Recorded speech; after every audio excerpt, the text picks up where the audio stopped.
Hello and welcome to another episode. Today I have with me Therese Fostervold Mathisen. Hi Therese. Hi there. How are you doing today? Fine, thank you. How are you? I'm fine, thank you. Thank you so much for agreeing to do this interview on eating disorders and athletes. Yeah, it will be interesting. Yeah, it probably will. Before we start, could you give us a short introduction about yourself, your background, and what you currently work with? Okay, I'm a nutritionist, and at this point, I'm doing a PhD on treatment of eating disorders, where we're trying to figure out how a new treatment method would work for bulimia and binge eating. So we are testing using diet therapy and guided physical activity as a new treatment method and comparing the effect of this to the more traditional cognitive therapy that are being used today. Excellent. And do you also have any background in sports yourself? I'm a former powerlifter, and I've also been competing in athletic fitness. That's a Nordic fitness sport. But today I'm doing more regular physical activity like running or gym and weightlifting. Okay, excellent. And you, if I don't, I remember you did actually quite well in both powerlifting and in athletic fitness. Well, reasonably well, yeah. Yeah, you had some silver and gold medals? I did in national competition, yes. Excellent. Okay, let's dive into the questions. And first question is, do we have any numbers approximately of how many athletes that suffer from eating disorders and what type of eating disorders that are typical among athletes? It's hard to say how many that are affected because when we look upon the literature that are trying to give us any numbers, they have been using different methods and also been interviewing different kinds of athletes at different competition levels. So it's hard to give you an exact number, but you could say that somewhere between 20% and up to 70% of the athletes will have symptoms of eating disorders or also a diagnostic eating disorder. And that will be relevant with the high numbers. That will be relevant for those sports where you are striving for thinness and leanness, and a less complicated situation for those sports where leanness or body weight do not affect your performance that much. Okay, excellent. And what are the typical disorders that you usually find among athletes? Well, you would see restrictive eating and also negative thoughts about your body, your weight, your figure, your appearance. It's hard to say whether they are more anorectic or more bulimic in behavior, but most of them are eating well, but you could call them anorectic because they're not eating that much as they should have been doing according to their energy needs. So I'd say that you would find both anorectic behavior and also the bulimic behavior. And I should say that when we're talking about bulimic behavior, most people are thinking about vomiting as one of the symptoms of having bulimia, but also pathologic levels of training where you are doing more training than your sport would demand from you. So more training than necessary is also a bulimic behavior. Okay, excellent. Any sports in particular where you see a higher incidence of eating disorders? That will depend on whether you're talking about females or males, because when it comes to females, you typically see more affected in sports that strive for leanness and thinness, like gymnastics and dancers and divers and that sort of sports. When it comes to males, you will see more affected in the weight-related sports that could be boxing or self-defense sports and that category of sports. Yeah, sports where they have weight classes and weights. Yeah. Okay, excellent. So why does it seem that athletes are more prone to develop eating disorders, and especially females? You mentioned a bit about strive for leanness and the energy cost of the exercise itself. You might say that athletes are more prone to eating disorders because they know that having a lower weight would probably make them achieve better in their sport. And of course, they are living in the same society as the others of us do. So they still have the impact from the society where we're told that we should be leaner and thinner because that looks better. So there are two forces affecting them, the sport-related one and the society-related one. Okay. And often when we hear about eating disorders among athletes, we hear about the female athlete triad, but it's become more common to talk about relative energy deficiency in sport. Yeah. In 1980s, we were having this concept where the female athlete triad became more popular to talk about. And the American College of Sport Medicine are still using that concept when they're trying to explain how eating disorders affect performance and health in sport. So it's trying to explain how low energy availability will affect your hormonal system, being a female having lower estrogen levels or being a male having lower testosterone levels. And that both the lower levels of hormones and the low energy availability will negatively affect your bone mineral density. So you might end up with osteoporosis at a very young age, and also being an athlete, which most people would think of being very healthy. So that is the whole concept of a female athlete triad, and more people are also talking about the athlete triad to make males also be aware of their chances of having negative health effects of low energy availability. Well, the IOC now are trying to make us more of familiar with the concept of relative energy deficiency in sport, because that would include males in a better way than the former concept of female athlete triad.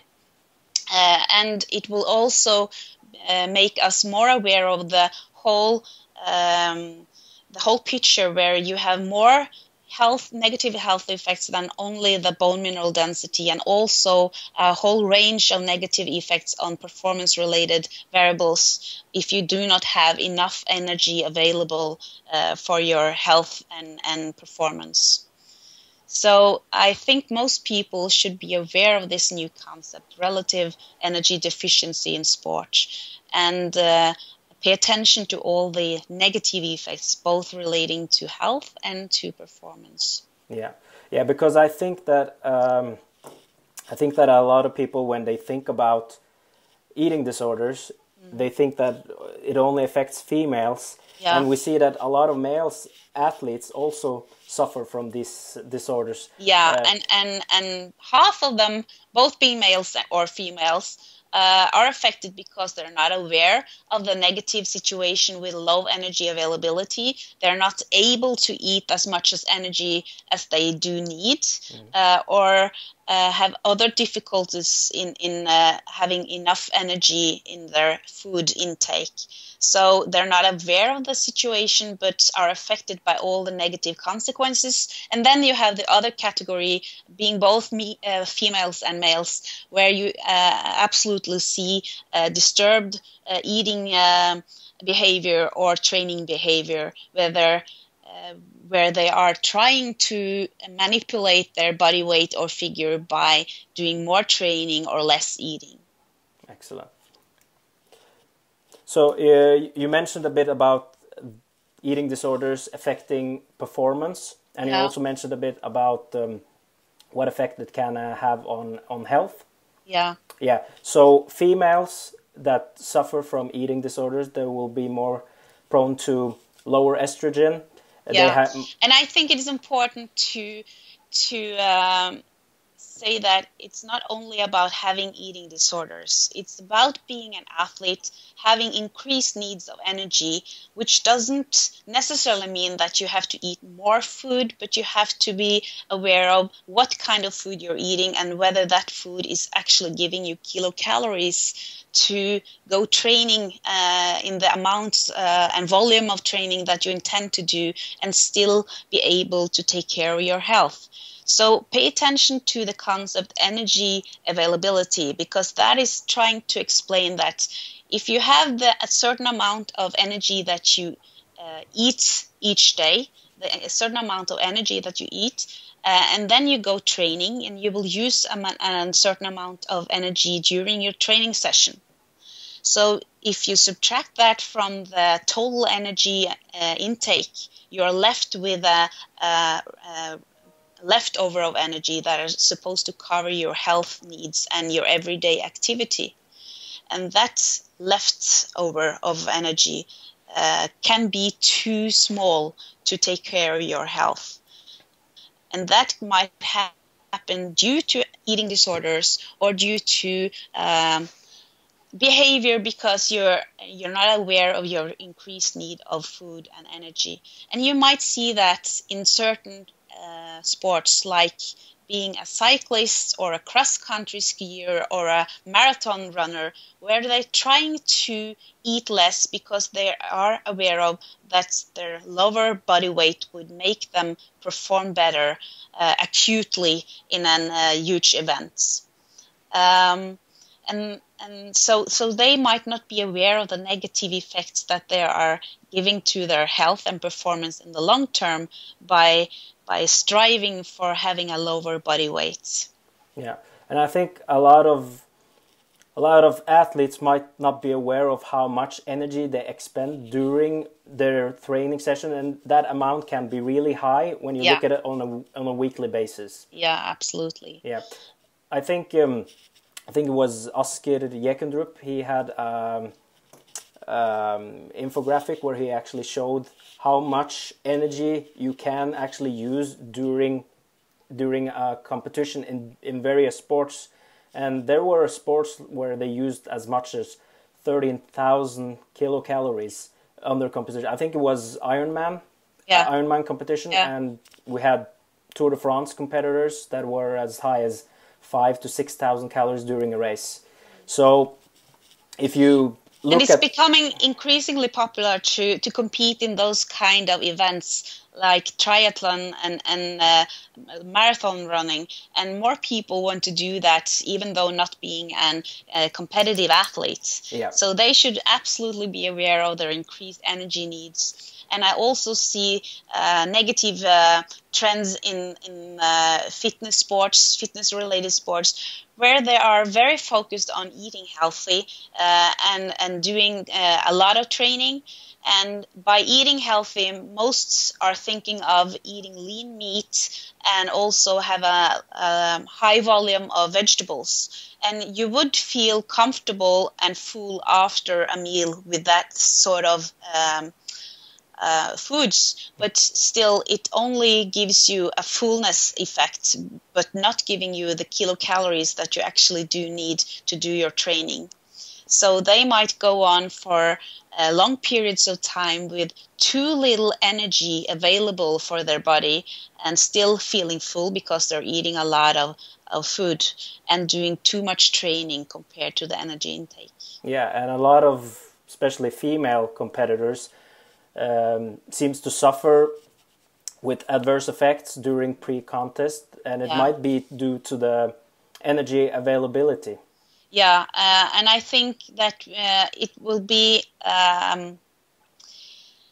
It would take a lot of time for me to explain the whole effect for a female going on an extreme diet, losing a lot of body fat to compete, where their being judged on their appearance and muscularity, because females biologically should carry a lot of body fat to be healthy. But when they want to compete in this sort of sport, they're losing body fat, and that affects the body both physically and mentally. So for females to compete in that sort of sports might be more demanding and challenging than compared to males doing the same.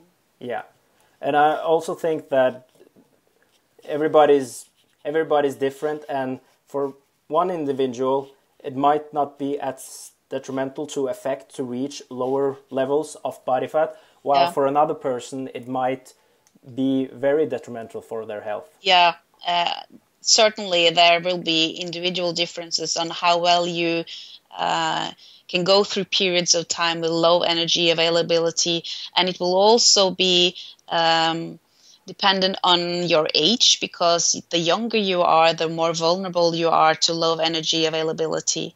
So both age, gender, and the individual differences might affect how negative you might be affected by low energy availability. Okay. Okay. I want to wrap this up with a question, a take-home message.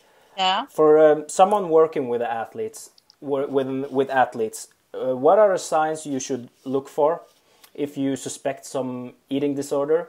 Yeah. And what are the do's and don'ts if you are working with an athlete that you suspect have an eating disorder?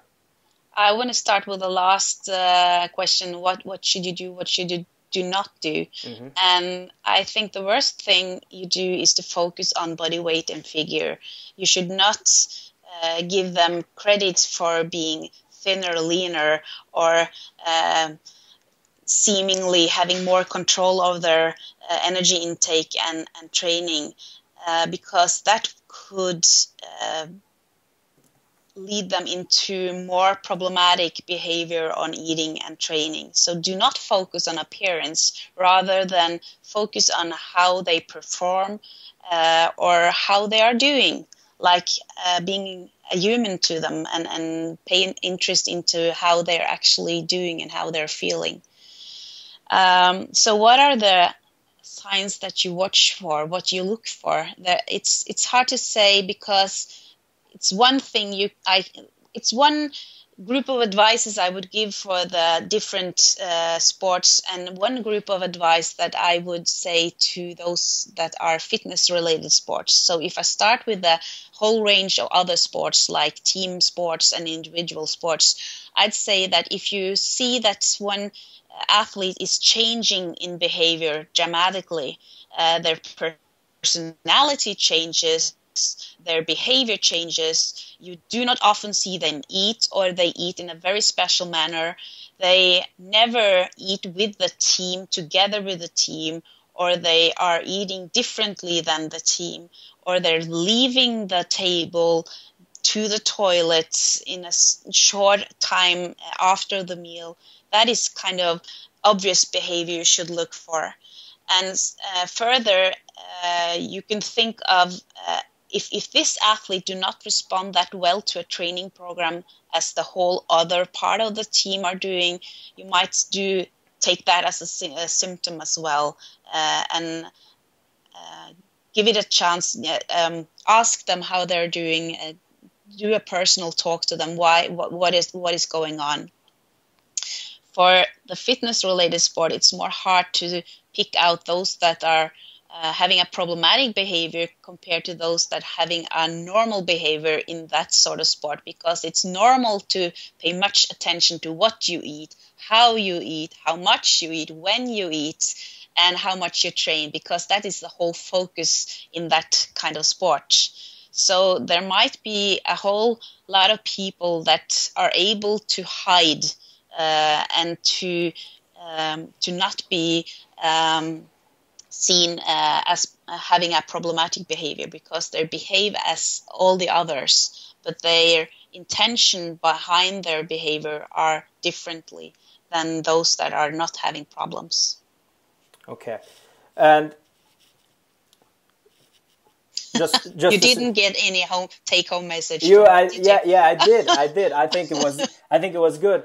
But I just want to do a follow-up question about the things that you shouldn't do. Like you mentioned something about it, but in my experience, I've had clients and athletes that have had coaches that have given them recommendations, even though they know that they have an eating disorder. And I feel that that is a problem, because we're talking about a very complex problem that should be treated by a wide variety of a team that can work together and figure out how they can help the athlete. Yeah. You should be very experienced as a coach if you dare to help people with the complex eating disorders, because there are so many things that you have to be aware of, and you have to follow them very closely. So I do not think that the regular coach would neither have the time for this, nor do they have the competence to give them the follow-up that they need. So if you are a coach working with athletes and experience any athletes having problems, the most important thing you do as a coach is to make sure you have a team of professionals that you can recommend this athlete, that you could advise this athlete to have help from. Okay, excellent.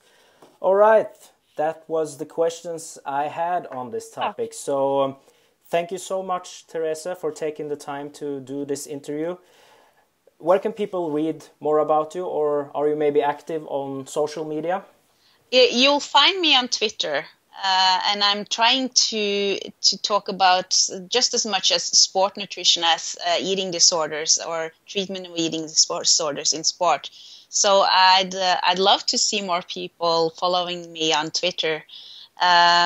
Apart from that, we are actually recruiting participants for this project that I'm doing with treatment of eating disorders. You do not have to be an athlete. You could be the regular person having an eating disorder or suspecting having an eating disorder. There are many people that are not aware of whether they have a diagnostic-related eating disorder or not.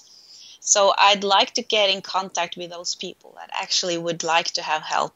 You do need to be located close to Oslo, though, but we're starting new treatment groups this autumn. Okay. And how can people get in contact with you if they want to participate in this project? You will find contact information for me personally through the Norwegian School of Sports Science, where I'm located. You could also contact me via Twitter, for example. Okay, I'll put all the links in the description. Thank you. And once again, thank you so much for the interview, Therese, and have a nice day.